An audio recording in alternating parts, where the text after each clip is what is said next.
সোমবার দিবাগত গভীর রাতে সাতক্ষীরার পাটকেলঘাটা থানার পুলিশ অভিযান চালিয়ে 4.25 কোটি টাকা মূল্যের এলএসডি এবং 200 গ্রাম গাঁজা জব্দ করেছে। এ সময় মাদক ব্যবসায়ী সাইফুল ইসলাম মোড়লকে গ্রেপ্তার করা হয়।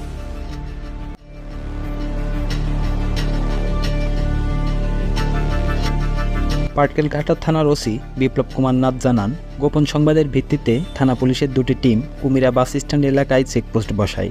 সাতক্ষীরা থেকে আসা একটি ইজি বাইক আটক করে এবং তল্লাশি চালিয়ে 4 বোতল এলএসডি মাদক জব্দ করা হয়, যার আনুমানিক মূল্য 4,16,00,000 টাকা।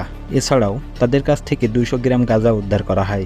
ওসি বিপ্লব কুমার আরও জানান, দক্ষিণ পশ্চিমাঞ্চলে এখনও পর্যন্ত এলএসডির সবচেয়ে বড় আটককৃত চালান এটি।